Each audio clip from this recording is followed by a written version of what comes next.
spanning the nerd world and feeding your fandom. It's time for the Down and Nerdy podcast. Here's your host, James Witham. The quest for keys continues. It's episode 391 of the Down and Nerdy podcast. I'm James Witham, and I loved season 2 of Netflix's Locke and Key so much. And I mean, I just love the show in general.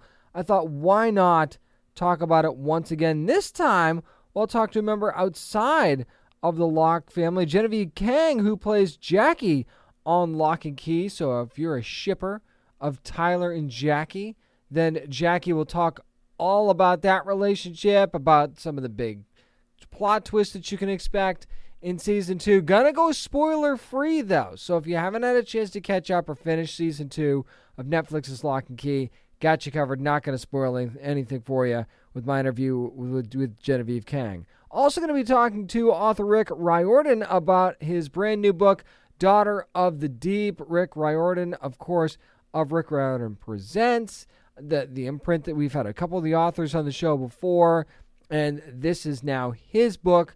We'll talk to him about that and some really interesting info about like some marine biology type influences and Captain Nemo and stuff, and get into that shortly. Plenty of reviews to talk about. We've got the 100th episode of Legends of Tomorrow to talk about. Star Trek Prodigy finally premiered. We'll tackle the Netflix movie Hypnotic and so much more. Some nerd news as well. Let's get right to it and get back to Keyhouse. Let's talk to Genevieve Kang about Netflix's Locke and Key Season 2 up next on the Down and Nerdy podcast. Hi, this is Amelia Jones from Netflix's Locke and Key, and you're listening to the Down and Nerdy podcast. You guys know how excited I've been for Season 2 of Netflix's Locke and Key because I haven't shut up about it since Season 1. And there's so many great characters to talk to from the show, and I thought to myself, we got to get Jackie on. So that's exactly what we did. Genevieve Kang, how you doing? I'm great. Thanks for having me. So, Genevieve, last season there was like a lot of character introduction, a lot of fans getting familiar with the setting of the show. So did things kind of feel different when filming started for this second season? Pretty different in terms of, because I feel like Jackie very much came in as this character that Tyler was very much getting to know. And so when you find them in season 2, it's like some time has passed. And so everyone's just a bit more settled into their roles and things are a bit more established in terms of relationships. So, yeah.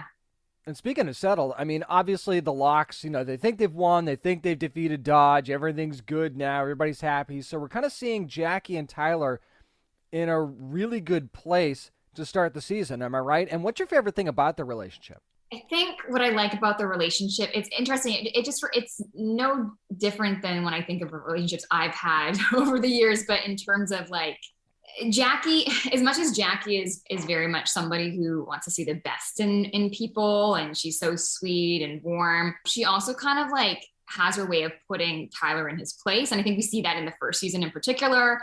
And so I think though, with Tyler getting more settled and realizing over the course of the first season as well, kind of like what he wants and who he wants to be, there's just a nice like back and forth. And I think they complement each other so well in terms of kind of, calling each other out on their stuff, which we might see a little bit more of in season 2, I think, even again in the other way, like where Tyler's maybe having to confront Jackie with some things as well. So it's a dynamic relationship. We're seeing like a real relationship versus, I think, because as high school students, we can just see things kind of like one-noted on television a lot of the times, but I don't think that's the case with the relationship that our writers have created for them. So it's interesting too, because sometimes I have to pinch myself and remind myself that you guys aren't actually college students, that you're high school students. So because I think that it feels a little higher up there. Does it feel that way to you too? Yes, because in high school, I definitely didn't. I don't think I had the maturity or the charisma or the charm that. But we see that. I guess that is something we do see on television a lot. Is sometimes the characters are a little bit maybe more mature than what is real. Yeah, I still think we do a pretty good job of keeping it grounded in reality, but yeah, a little bit. I guess, it can come off as a little bit. You guys got lucky. It's not impossible. There are pretty mature high school students, so you guys are just a couple of them, that's all. Right, there you go. Yeah. So Jackie certainly warmed up to the idea of the keys in season 1, and they could certainly be fun, but, and again, we're not going to spoil anything here, but could we actually see the keys maybe present some problems for Jackie and Tyler in their relationship coming up? Yes, possibly. I mean, I think so. Something we do explore in the second season is, with the prospect of, and it comes up obviously in first season, but with the prospect of Tyler and Jackie reaching their 18th birthdays. And as we know, once you become an adult, you can no longer remember the magic. So there's definitely some exploration there in the second season, with the keys and again, just in leaving first season, and Jackie's obviously been exposed to the magic now. She's not freaking out quite the same. Mm-hmm. So I think there's definitely more of a curiosity there for her about learning how to work with these keys, as opposed to just resisting the magic. So, yeah. Yeah, and anybody that saw last season's finale, what's going on with Gabe and with Eden. Gabe's dodge, and Eden is a demon now. And, here's the thing, though. Jackie's known Eden for a little while now, and certainly longer than any of the Locks. So do you think she might actually be the one that kind of starts to realize, okay, something's off with Eden here? Yeah, I think so. It definitely comes up in season 2, because Eden has a pretty big transformation. I think as we'll see in season 2, and it has been teased a little bit as well in some of the promo. So yeah, it's certainly something that gets brought up between Jackie and Eden throughout season 2. Talking to Genevieve Kang, who of course plays Jackie on Locke and Key, season 2 of Locke and Key, which is now streaming on Netflix. Genevieve, I've got a favorite episode of this season already. I want to know what your favorite episode of the season has been in season 2.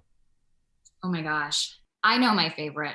I can't even remember what episode it is, though, if I had to say what number of episode it is. But I do have, I definitely have a favorite. I mean, I have a favorite, I think, that I enjoyed filming the most. And then I also have like a favorite that is just a favorite overall in terms of the storytelling and what's happening to everyone's characters. So, well, have you all gotten to see that finished product yet? Or are you still kind of waiting like the rest of us? No, we will see snippets. Obviously, when we're making it, we might get to see a little bit of playback, and then when we go in and do ADR at the end, you might see a little bit. But I have not seen anything. I think most of us haven't seen anything. And like even just in terms of like the trailers and the teasers that come out, we maybe get notified within like hours or 24-hour period of it's like, this is coming out tomorrow, by the way. And so we don't really get to see anything beforehand. So it's just as exciting for us to kind of have the show come out on Netflix and to get to watch it. Very cool. Very cool. So a little bit of behind the curtain stuff on you. I actually saw you started doing open water swimming not too long ago, which is terrifying to me. That's like the equivalent of rock climbing with no ropes or something. It's just scary to me. And I love swimming too, and I think I'm pretty good at it, but that would scare me to death. You're a surfer too, so I guess those kind of things go hand in hand. Yeah, I memean, surfing to say I'm a surfer is maybe a bit of it's very generous. I enjoy surfing. I think it's a lot of fun. I love being in the water. I love the ocean. That's like primarily why I moved to Vancouver, was just to be closer to the beach and to the water. And this past summer though, I took up open water swimming because I grew up swimming competitively. So swimming is very natural to me, but I remember I was at the beach one day early in the morning and I saw people going out in wetsuits and just swimming laps. And I was like, well, this is really cool. Like I'm so used to swimming laps in the pool, but if you can do it in the ocean, why not? So I literally went home and Googled open water swimming Vancouver. And then I came across more information and met somebody to basically get a coaching in terms of safety. Cause that's the main thing, obviously. Oh, no doubt. Yeah. The open water is, being aware of, marine life and then also like boats and that sort of thing. So, but it's fun. Yeah. I love it. It's kind of like a meditation for me. And same with surfing, like to be out in the water and to be just getting thrashed by the waves. It's like, you feel like at some moments you feel like you could die, but that's also when I feel like I feel the most alive. It's because you're just like, no, I'm okay. And just got to swim to the surface. And it's, it's exhilarating and lovely. Totally makes sense. It got me thinking, though, I don't recall hearing about Jackie playing any sports or anything like that. What do you think she'd be good at as an athlete? What do you think? Because clearly she could be an athlete. Yeah, well, actually, in the first season, she's on the track team. But it's funny that you say that because it's not like emphasizing. So I think a lot of people forget that that's a thing. It's just like it's mentioned, and I don't know if you remember, but she planned that 5K race, right? It's like I forgot it was a thing. So that's why I said I didn't recall. Clearly, I forgot. So Yeah. It's barely like acknowledged. It's not really fleshed out. But it's interesting that you asked because also in when I was auditioning for the role, it was like emphasizing the breakdown. She's a track star. There was one of the scenes that I auditioned with actually never made it into, I guess, one of the final scripts, but it actually emphasized also her befriending Kinsey a lot more. Like she and Kinsey met on the track team. And so I guess they obviously went a different direction in terms of the story and everything, but apparently she's a track star. I would like to see more scenes with Kinsey and Jackie, though. I think that's a cool dynamic that could be explored. Yeah. So I also saw somewhere though, and this made me laugh, and I'm sorry it made me laugh, that you're obsessed with Martha Stewart, which I think is interesting. So here, let's take it and let's roll this into the show a little bit. Okay. Would you use the head key on Martha Stewart? Oh my gosh, yes. Absolutely. Oh, wow. Yeah, I've been obsessed with Martha Stewart since I was like a little kid. When I was like 7, 8, I used to I was just obsessed. I watched her show. She had a show called Martha Stewart Living. I remember. Yeah. I remember. So all growing up, I religiously watched this show. I loved her magazines. Yeah, she's like, in my opinion, she's also like the original influencer. She's just like, I guess, homemaking. But yeah, I was pretty obsessed with her and still am, but for a bit, in a different way. I find her so fascinating. Every part of her, even the part where she went to jail. I just find it so interesting. It didn't even dawn on me about her being like one of the first influencers. That's such a good point. I never really thought about it that way, but you're totally right. Yeah. Before social media, Right, exactly. Now, Genevieve, before I let you go, I was talking to Meredith and Carlton the other day. They actually mentioned you've already finished filming season 2, which good news for fans. We're happy about that. That means we might get it sooner. We're not going to talk about that. So, actually, how much are you looking forward to fans seeing what happens next? Because you've been there. How much are we going to freak out? A lot happens in season 2. So I think audiences are going to be both pleasantly surprised, but also, and just like so satisfied. I think, from coming off of season 1 and into season 2, the stakes are higher. There's more tension, more conflict, more magic. I think there's just more of everything. And it's not just about leaving a cliffhanger at the end of the season, but we have cliffhangers like trickled throughout the entire season. So I think, audiences are going to be very happy. Well, you got to get through season 2 first. So make sure, if you haven't already, catch up with season 1 of Locke and Key on Netflix. Season 2 now streaming as well. And we'll see what Jackie's up to throughout the whole season. Genevieve Kang, thank you so much for joining me. I appreciate it. Thanks for having me. And if you've watched season 2 already, you know that Jackie has some very cool moments on the series. A lot of great moments with Tyler as well, especially in the early episodes. And, just seeing her get into the mix again and seeing her part of the story of these keys is just super, super interesting. No, I'm not going to spoil anything. I know you want me to, but you got to watch Netflix's Locke and Key, which is now streaming for season 2 and season 1 if you haven't caught up on that yet as well. Again, thanks to Genevieve Kang for joining me this week to talk about season 2 of Netflix's Locke and Key. Up next, how about we celebrate the 100th episode of DC's Legends of Tomorrow? My spoiler-filled review next on the Down and Nerdy podcast. Hi, this is Sierra Renee, and I play Hawkgirl on DC's Legends of Tomorrow, and you're listening to the Down and Nerdy podcast. The Legends turn 100. The 100th episode of DC's Legends of Tomorrow aired this past week on the CW, so I'm going to go ahead and dive in head first. Spoiler-filled review here coming up of DC's Legends of Tomorrow 100th episode, and I kind of like the fact that it was a Gideon-centric episode because you, of course, know Amy Pemberton is now in the flesh on the series. Gideon is now a person, so Gideon kind of crashes. When you first become a human, you don't really know how to handle a human, so Gideon sort of passes out, and the only way that Spooner and Astra can get her out of that as they search for the Legends is to go inside her mind. And it's funny because they use the whole what gave Gideon her humanity, what made her who she is. And that's how they reintroduced, I should say, all of these characters from DC's Legends of Tomorrow past. Because you look at it and you say, okay, how do they bring back Captain Cold? How do you bring back Falk Henshaw as Hawkman? How do you do those sort of things?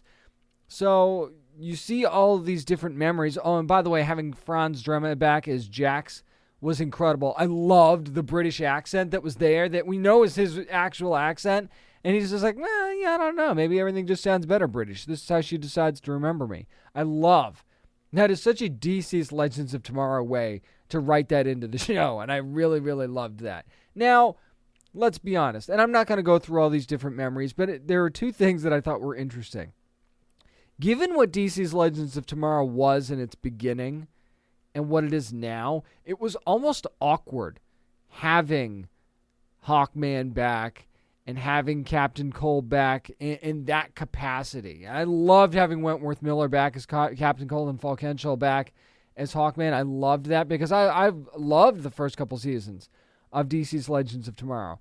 But it is so much more of a loose and wacky show now than it ever was in those first two seasons, even with Rip Hunter being back, that it was almost awkward going back to that place because you tried to make it funnier than it was in those first couple of seasons to fit the theme now, and it just seemed like it was a little bit awkward trying to do that because you can't completely go back on what you are now because it's a completely different show. I've talked about that a million times when I talked about DC's Legends of Tomorrow. So I thought that was kind of a weird way to go about doing that. But at the same time, it was very good to see those characters back again. And you see those moments that did shape Gideon and by extension shaped the team as well. So that was very, very interesting, the moments that were picked. And the fact that Rip Hunter does play a huge role in Gideon becoming who she is. And you see how certain members of the team also feel that way. And then you feel like Gideon's going to lose her humanity because you've got the virus that's in there, right? And trying to convince her, hey, this is just your programming. You're not actually human. And how she comes out of that, I thought was really, really interesting as well. Now, granted, this was a 100th episode.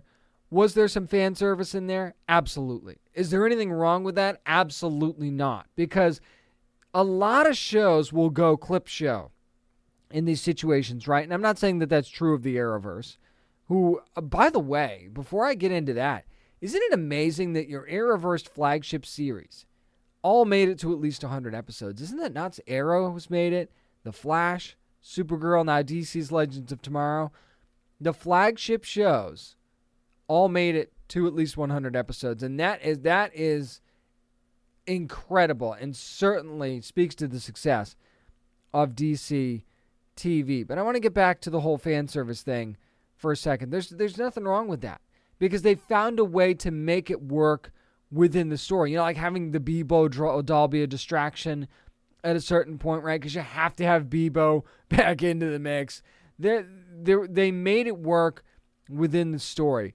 Could it be a little cheesy at times? Sure, but that's DC's Legends of Tomorrow in a nutshell. That's kind of what they do at times, but they always make it relate back to the larger story at hand. And at this point, Astra and Spooner, they need Gideon, right? And it also gives them an idea of how the Legends became the Legends that they are now as well, because, Spooner and Astra, they're the newer members of the group. So now they're understanding how the Legends went from who they were in season 1 to who they are now. And they kind of offhand reference that too. Like, who are these wackos sort of thing in the first, when they were showing the scenes of the Legends of the first couple of seasons. So I loved that they made that almost a fourth wall break, but not quite. And, having Victor Garber back and having the little musical number with Gideon, I thought that was really, really nice. And again, now you fall back into, okay, let's find the Legends. And this dude that's trying to corrupt Gideon at this point to try and take down the Legends who kidnapped him and all these other things. And the Legends just kidnap people to use them for what they need to use them for. But they always put them back, right? It's like you're borrowing something. It's like you're taking something. But yeah, you're going to put it right back when you're done with it. But again, the Legends make enemies because of certain things that they do. And only time will tell how interesting that's going to be in future episodes, but focusing on this 100th episode, they celebrated as only DC's Legends of Tomorrow can celebrate. This show certainly kept within the theme of what the show does, and yeah, there were some awkward moments there because of the fact that it was a different show in its first couple of seasons than it is now, but it made it work because that's just what DC's Legends of Tomorrow does. This is one of those shows where if you can't just sit back and have fun with it, I feel bad for you. I mean, because that's exactly what the show does. Doesn't take itself too seriously. You shouldn't either, and that's why I've grown to love this show more than I ever thought I could. And I always said I'm surprised that it lasted this long, but given what it's become and what I see it for now, I'm not surprised at all. That's going to do it for my spoiler-filled review of the 100th episode of DC's Legends of Tomorrow, which is, of course, airing now on the CW. Up next, going to head to the world of Star Trek and talk about the first Trek animated series in forever. Talk about Star Trek Prodigy, the premiere, up next on the Down and Nerdy Podcast.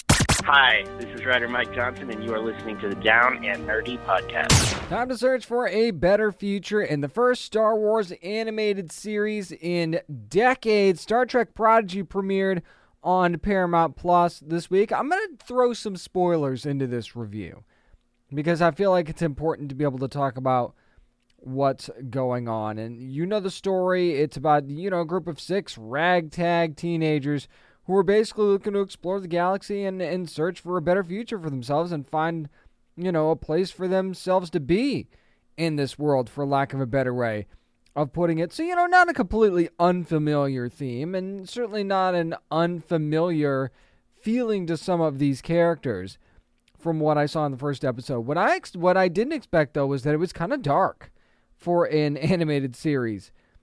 That's supposed to be basically for kids, right? Certainly not too dark, but darker than I would have expected. You start off on this mining planet with a bunch of prisoners who are clearly being mistreated by these, you've got these random, robots in the field and things like that are just poking and prodding these prisoners. And the whole first episode, for the most part, centers around, first, it's in 2 parts. So it's really the first episode. It's like an extended premiere type thing on Paramount Plus. So almost the entire episode is this search for Fugitive Zero, and you're trying to find out who or what Zero is, and then you've got Dahl, who's voiced by Brett Gray, who is he is your hero, basically, for lack of a better way of putting it. He's the charismatic one. He's a little bit of a they call him a maverick in the character description that was put out. I think that's probably, about right. Certainly not unwilling to take risks. Very much the hopeful member of this group at the end of the day. And, fancies himself a captain. I'm not sure that, I would go there just yet. But, again, this is a kid that's got a lot of, high expectations and dreams for what he wants to do. And doesn't know exactly who he is, where he came from, certain things like that. So that also lends itself to the story a little bit. And then you've got Gwen, who I think is probably the most interesting character on the show, played by Ella Purnell.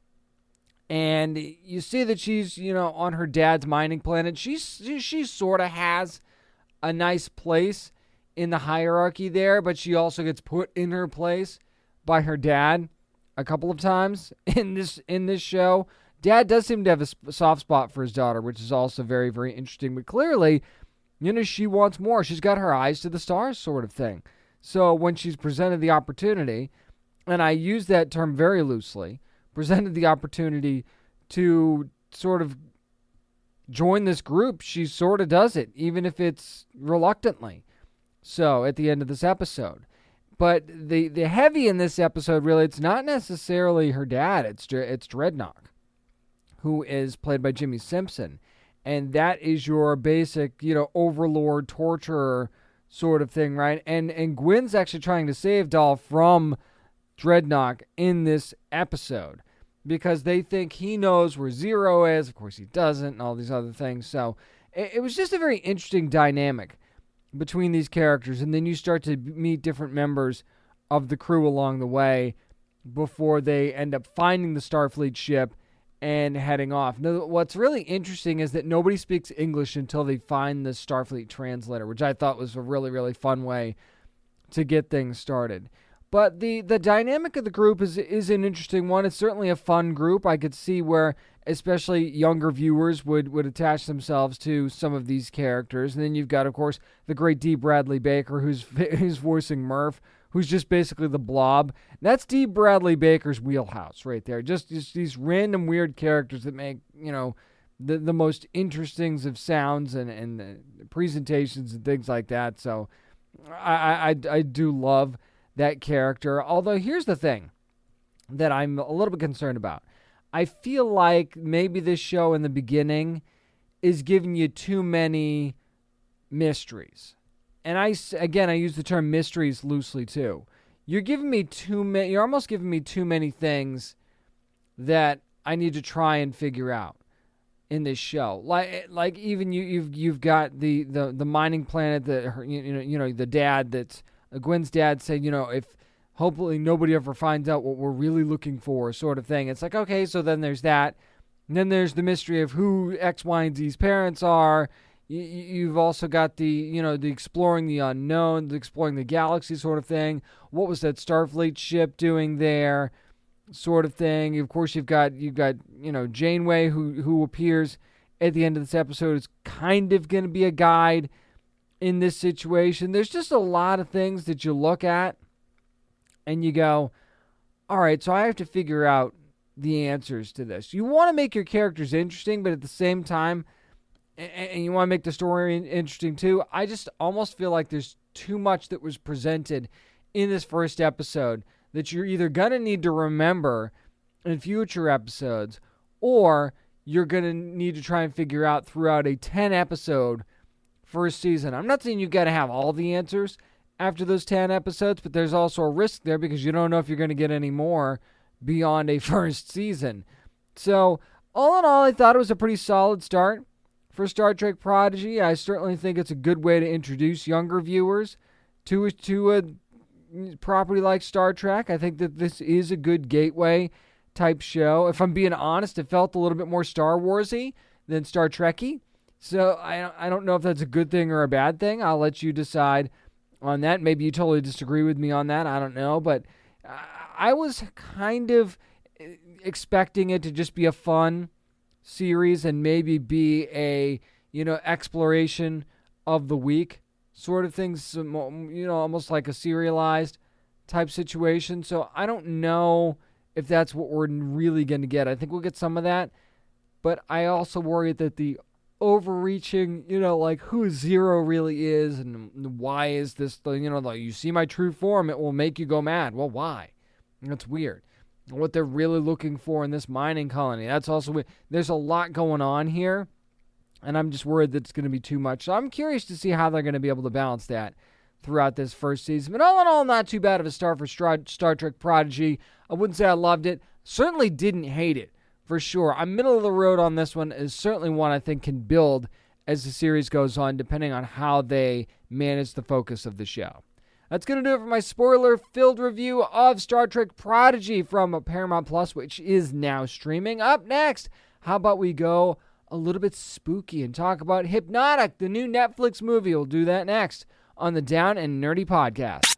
Hey guys, it's Jake Manley from Netflix's The Order, and you are listening to the Down and Nerdy Podcast. Taking a trip inside of the mind this week with Netflix's brand new movie, Hypnotic. And I'm actually going to go spoiler-free on this. Well, maybe a couple of minor spoilers, just because the movie's been out for a few days now. But it seemed like an interesting horror thriller Halloween type pick, so I decided to go ahead and give it a shot. And basically, this is a movie about a woman named Jen, who's played by Kate Siegel, who is looking for, and the description says, looking for self-improvement. So she goes to a renowned hypnotherapist, who's played by Jason O'Mara, named Dr. Colin Mead, to kind of help her out. And the thing you need to know about Jen is that she's been through a lot in a short amount of time. One very major problem in her life has kind of sent her into a bit, I don't want to say spiral, because I don't think she's quite there yet. She seems pretty together, but she's really, really struggling getting through one particular event in her life. And I won't spoil what that is because it's kind of a big moment. It's kind of a big reveal, and I think it wouldn't have as much emotional impact if I tell you what it is and you decide to see this movie. So there's one big event that's caused to a lot of grief and a lot of things that happen in her life. So her friend Lucy, who's played by Lucy Guest, name's Gina, says, "Hey, you should go see my therapist." And everybody's got a friend that says that to him, right? You should go see my therapist. They're the best. Well, it turns out he's the worst. He is the worst. I mean, and that's not a spoiler because you've seen it in the trailer. If you've seen the trailer for this movie, you know that things go south for Jen. And we see that you see in the trailer, one of the things you see in the trailer you remember the most is the spider crawling up Lucy, right? And you wonder, how did they get to that point? Here's the thing. This movie deals a lot with hypnotherapy and the concept of hypnotherapy. You can Google it. It's a thing. And you can understand why maybe somebody might be leery of it. And Jen's leery of it in the movie, as a matter of fact, when she's first presented with the idea. But, Dr. Mead, Jason O'Mara, he's a smooth talker. So he kind of talks her into giving it a shot. Now, here's the thing. But before I go too much, I'm not really going to give you, again, plot for plot, shot for shot here. That's not what I'm here to do. My overall impression of this movie is when I first saw the concept, I thought, this is a really cool concept for a horror thriller type movie. And if I'm going to go in the horror genre, this is my wheelhouse. I like the thrillers. I like the mix of the two. I think it's really, really neat. And this concept really seemed interesting to me. And here's the thing. There's a lot of conveniences early on in how the story is told. And when I say that, I mean certain things that your typical horror movie trope of person X makes a really stupid mistake that results in Y sort of thing. And you're going to see that a lot, especially in the beginning of this movie. Now, here's the thing that kind of baffles me is once that's discovered, once that's figured out by the person that needs to figure it out, then you start to see the effects change a little bit. And that's very convenient because this is one of those movies where you're watching and you think, okay, so if you just did this, nothing bad happens and the movie's over. That's my biggest problem with it, is that it seems like it could have been over pretty quick. Now, there's a couple things that happen that you go, oh, okay, well, maybe it couldn't have been as over as you thought it was, right? But then you see how certain things evolve with the hypnotherapy and things that Dr. Mead's able to do, and you go, I don't know. And you never want to tug at that thread when you're watching a movie, right? Especially one like this. But you can't help it in your rational mind at the same time, if that makes sense. So that was my biggest issue with the movie, is that, some of this stuff's awfully convenient, and how there's a really convenient part of the resolution of this movie as well. There's a few throwaway characters, too, that seem like they're going to be important, and then you don't really see them a whole lot throughout the movie after a certain point, so that's kind of a bummer. I will say one of the things, and I love Dule Hill, who plays Detective Rollins in this movie, but he's like the worst cop ever in this movie. No disrespect to Dule at all, but this cop is not the best cop. Not at investigation stuff, but just in general of like being able to defend himself and things like that. He's awful at that, and you'll see that when you watch this movie. There's one very brilliant thing that is done in this movie, though, and it's part of the end twist that happens. Something that Jen does that makes you go, that is a really smart thing to do if you're in the situation that she's in. And it ends up paying off in the end. Again, I hate the fact that I have to do this spoiler-free. Well, I'm choosing to do it spoiler-free because I don't want to completely ruin your enjoyment of this movie.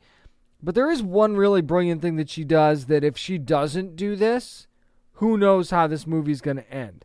So there is one good twist in this movie that I really, really liked. But beyond that, it's not really that terrifying. You could understand why this would certainly be an issue, and it might make you think twice about ever trying hypnotherapy or hypnosis or something like that. It might make you a little leery of it.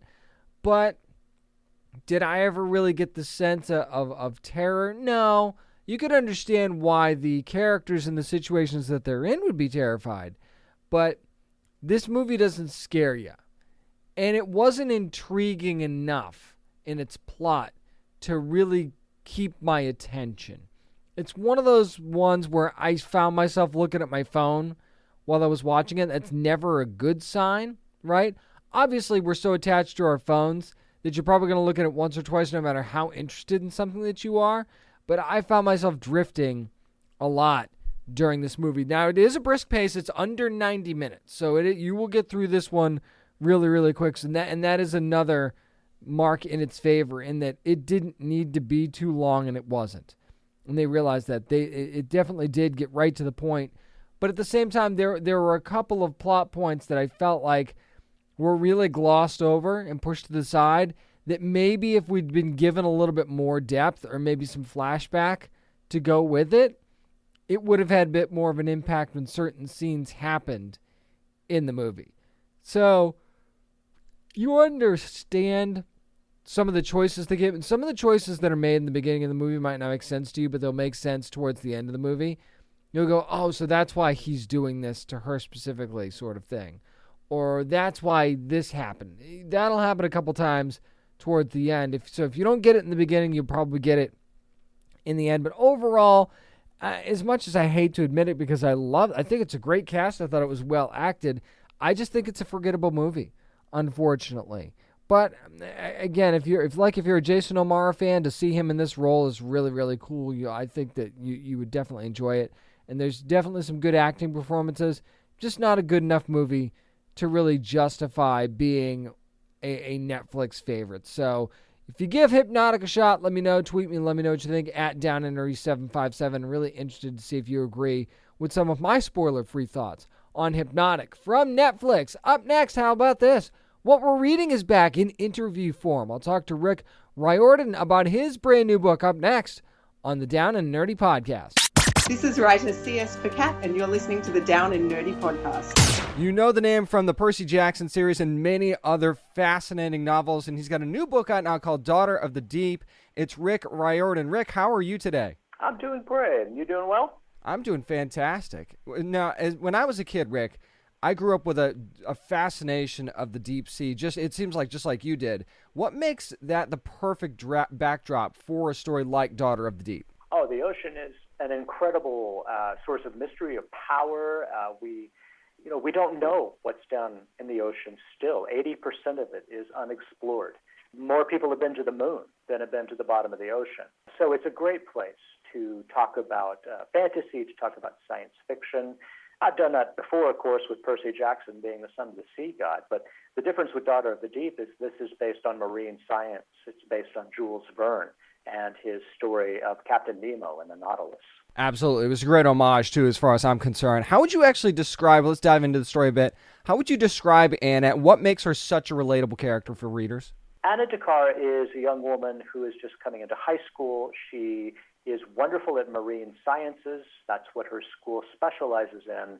She has a natural talent for a lot of things, but she also has a complicated family history. She has an older brother who has sort of been designated as the one who's going to carry on the family tradition, sort of a very traditional family thing where the brother is the one who is the standard bearer. But in this book, for reasons that become clear, her brother Dev is sidelined, and Anna has to be the one that steps up center stage and takes hold of the family legacy. She is a descendant of Captain Nemo. She is the only one that can unlock his technology, and she has to get up to speed very quickly and learn how to become a new kind of Captain Nemo because her life is on the line and the lives of all her friends. I was going to ask you about that, actually, because she's a freshman. Obviously, family legacy plays into this. There's a lot of pressure on her already, and we really see her thrust into that leadership role at one point in the story. Is that something that she's just naturally ready for, you think? Or could we see her make some mistakes along the way, maybe? Oh, no, she's going to make lots of mistakes. And I think, again, that's something that young readers can relate to. We are not all born perfect. We're not good at everything right off the start. We have to fumble along. We have to find our way. And Anna is definitely going to have to step into some very big shoes and become a leader among her peers. And yes, she's going to need her friends for that, and she's going to make mistakes that are going to affect not just herself, but the entire world. No doubt about that. Now, you've got a great ensemble cast for this story. Other than Anna, who's your favorite character to write in this story? Esther Harding is a really interesting character for me. She's autistic, and she has a skill set that complements Anna's, and a set of challenges that also complements Anna's. They are best friends. They couldn't be more different, but I love the dynamic between them, and I love how two best friends can complement each other and help each other along on an adventure by recognizing their own strengths and weaknesses. And plus, she's just a great, hilarious, fun character who's wonderful with animals, and I have to respect anybody who's good with animals. You and me both, Rick. You and me both. I hear that. So you're obviously very well known, like you said, for the Percy Jackson stories. Are there any parallels here in Daughter of the Deep, or maybe something that readers of Percy Jackson, you can tell them, okay, hey, if you love Percy, this is why you're going to love Daughter of the Deep as well? Well, for sure, the main parallel is the writing style. It is definitely a Rick Riordan book. It has the same humor, the same pacing, the same sense of adventure and fun in this book as I hope they enjoyed in Percy Jackson and the other books I've written. So that isn't different. The difference is science versus mythology. But still, we're dealing with young heroes who have great skills but also great challenges. And so I think that if you enjoyed Percy Jackson, you will certainly enjoy Daughter of the Deep, but hopefully come away just as interested in the marine sciences and the wonders of the ocean as the readers were for Greek mythology. When you go more from Greek mythology to marine sciences, when you're talking about actual science and not mythology, is there a different approach to that, or is there a different level of research that you do to approach a book like this as opposed to a Percy Jackson? Oh, for sure. I didn't know much about the marine sciences, and it's been really about 15 years since I first got the idea for Daughter of the Deep. And in that time, I was researching a lot. I was reading about submarines and naval history and the marine sciences, and I was also doing hands-on research. We took a lot of boat trips all around the world. I became certified in scuba diving. I have now dived in the Caribbean, the Mediterranean, even in Iceland. So I got a sense up close and personal of what it's like under the ocean. And I'm very glad I did, because it's a different world. And I needed that experience to be able to relate what Anna and her friends are dealing with as they go under the water. Sounds like you had a heck of a lot of fun, Rick, so that's pretty awesome. That's really, really and great. That too, yes. So speaking of Percy Jackson, how excited are you for Percy Jackson, the Olympians, that story, to come back to Disney Plus as a series? We are really looking forward to it. It's been a long road. It's been a lot of complex negotiation, finding the right team and getting the right approach. But I am optimistic that we are on the right track now. If all goes well, the series should start filming this summer, which would mean that it should be on Disney Plus, again, fingers crossed, in 2023. So stay tuned.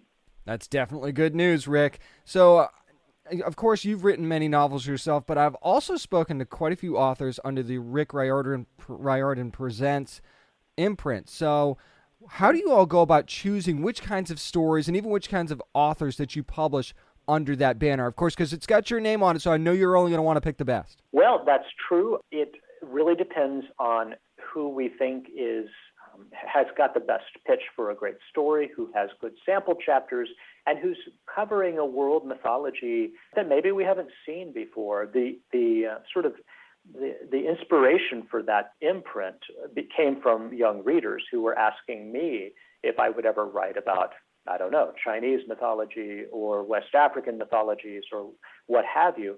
And I just didn't feel like I was the best person to do that, because I didn't grow up with those stories the way I did with Greek mythology, and I wasn't an expert.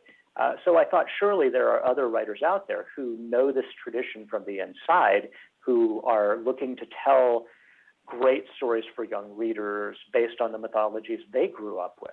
And it's been a tremendous success. There are, in fact, a wonderful group of writers out there who have told these stories, and the imprint has just succeeded beyond my wildest expectation. It certainly has done that for a lot of people, too. Now, Rick, before I let you go, you've tackled so many stories from different mythologies. You've taken us into the deep sea now, but I'm sure you're far from done creating great stories. So give us a little tease. What's next for you? Well, I just had a story come out in a imprint anthology, which was about Irish mythology, which I love, and I hope to do more with that. Also coming up, the next book will be back in Percy Jackson's world, but about Nico D'Angelo, the son of Hades, who is one of the fan favorites. And that is the first book that I have co-written. I have brought in a partner, Marco Shiro, who's really, really amazingly talented, and we're having a blast rediscovering that character together. People love spinoffs, Rick. That's a great call on your part. Excellent. Can't wait to read that one. But you can read right now, Daughter of the Deep, available right now from Disney HYPERION. It is the great Rick Riordan. Thank you so much for taking the time today. I appreciate it. Always a pleasure. Thanks, Jim.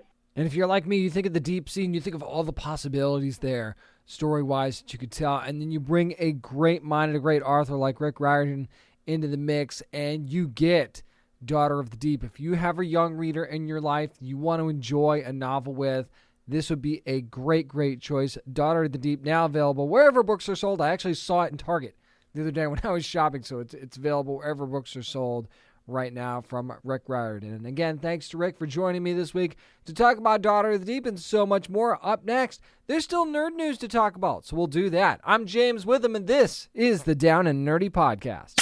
Yeah, brother.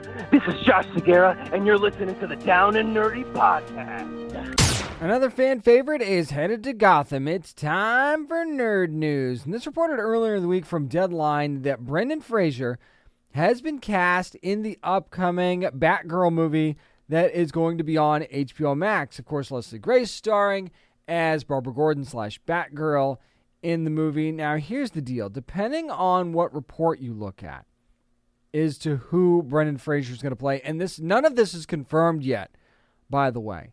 A lot of the reports are saying Firefly is the character that's going to be the main villain for this movie. That's who Fraser's going to play. There are some that are saying Carmine Falcone, and that's, I guess, a possibility for a main villain for this movie. But if I'm being honest, I feel like Firefly makes a little bit more sense for this than Falcone. I'm just not sure that Falcone would be a necessary enemy here in this first Batgirl movie, and that just seems like an odd turn to take for a Batgirl movie as well. Plus, I mean, if you go back to the comics, you do a little digging, you know that Firefly has taken on Batgirl before, the Ted Carson version of Firefly anyway, that was, fast forward, this was in the New 52, that was defeated by Batgirl in Nightwing.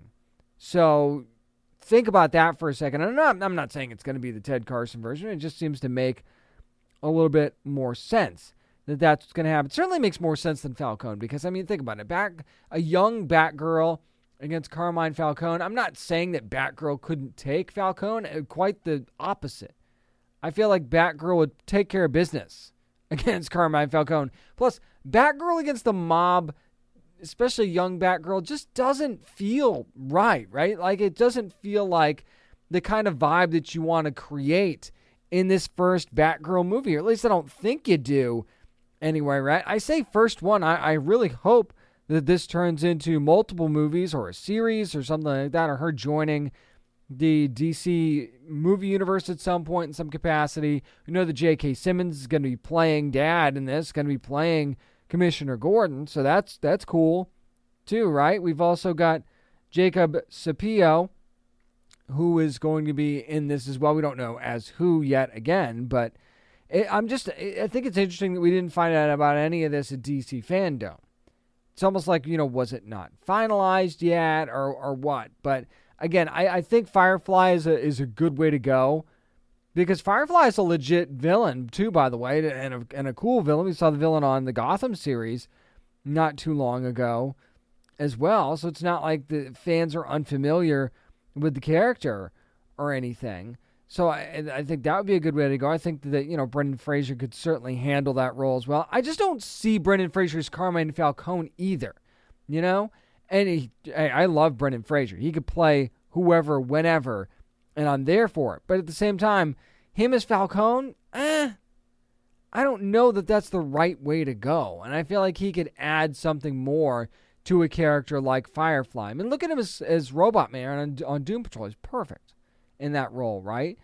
So bring a little bit of that to a Firefly role. I'm not saying that you want to play Firefly like Cliff Steele, but certainly I feel like if you're looking for a match and you're deciding between Firefly and Falcone, I think you pick Firefly in this instance. So I'm just happy that Brendan Fraser is going to be in this movie at all, and I totally get the love fest between him and fans lately, because I think Brendan Fraser has never gotten enough credit for how many great roles he's really had over the course of the years.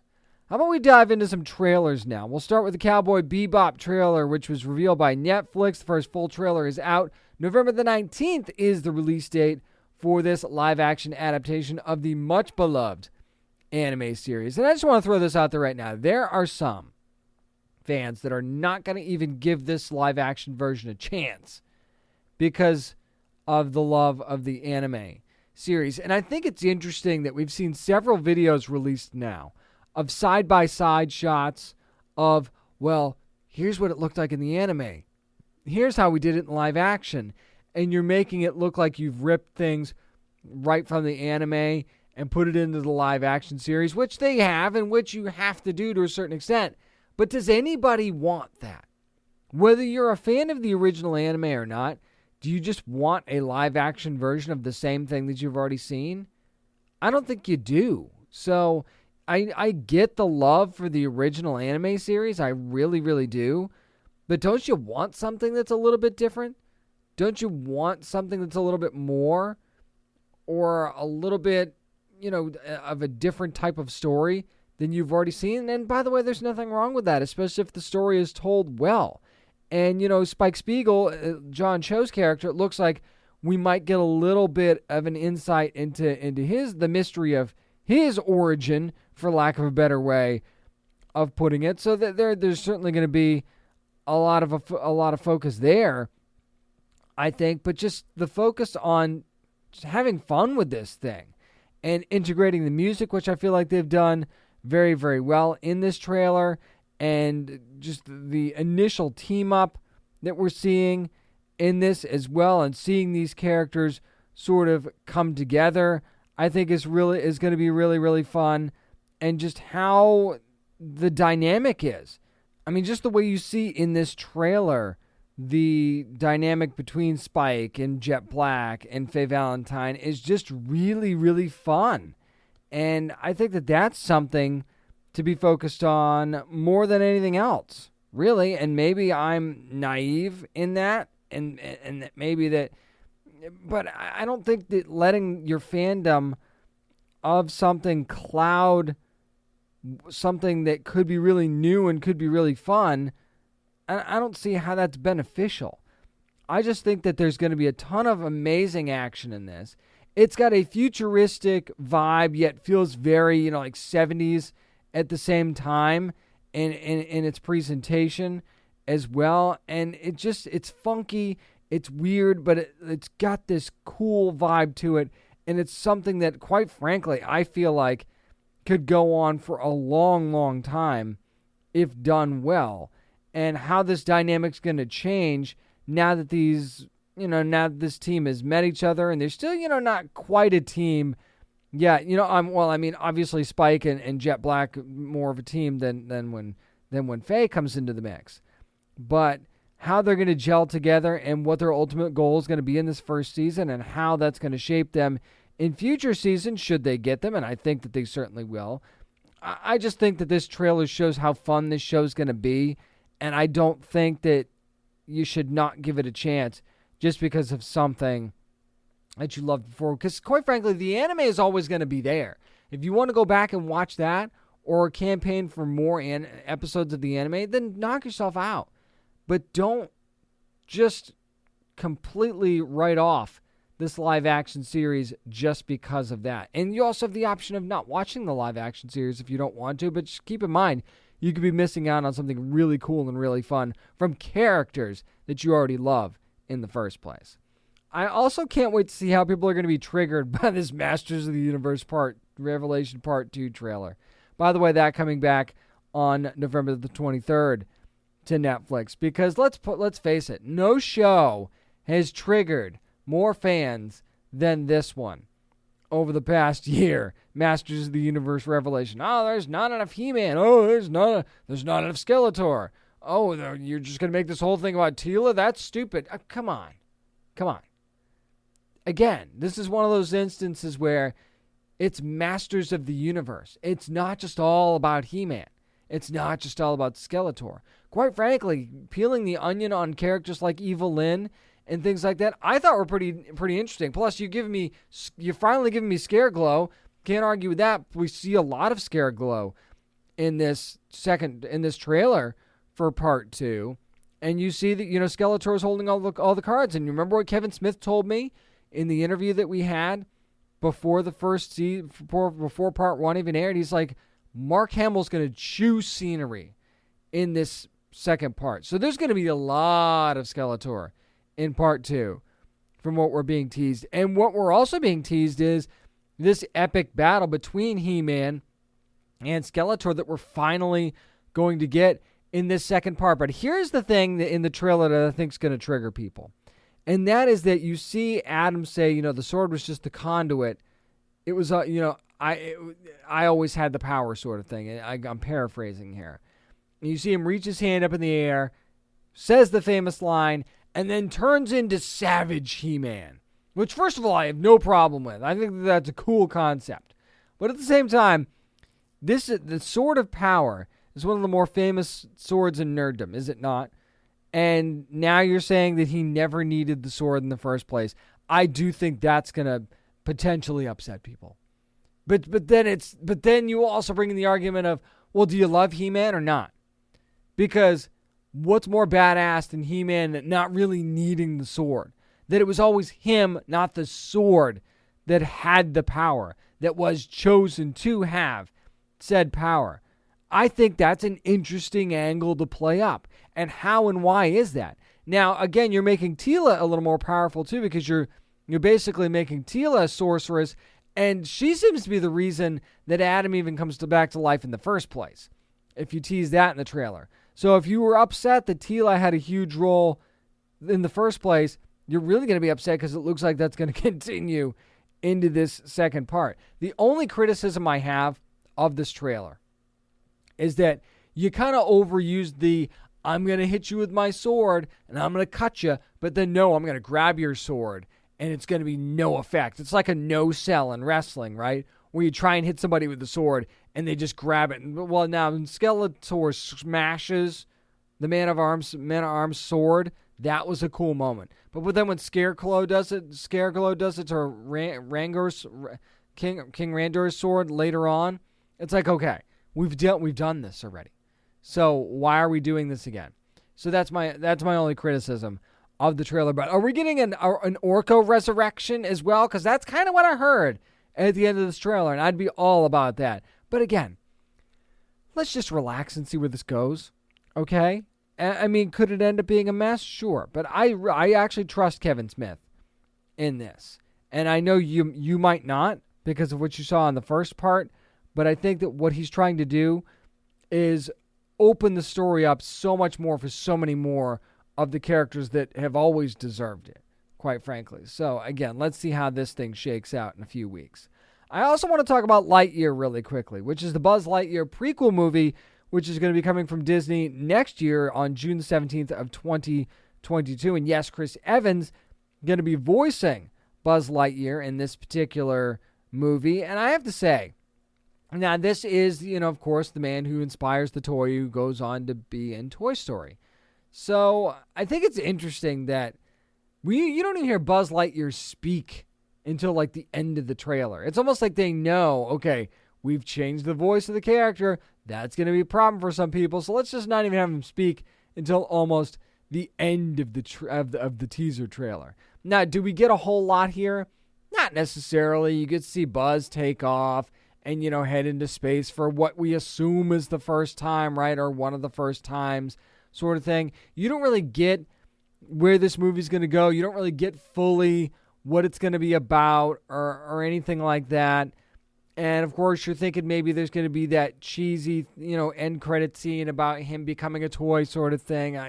That's certainly a possibility of something that we could see. Do we need to see that? I don't think so. Not in this particular instance. I think you just make it about what it is. And that is this character and why he became so important in the first place. But, Buzz Lightyear with hair did throw me off. I'll be honest. Buzz Lightyear with hair definitely threw me off. But, it just goes to show you, hey, he was a good-looking guy. He had a nice full head of hair. Now, he doesn't necessarily, although we don't know that he doesn't, I guess, right? But I think that this is one of those prequel-type stories that you can tell.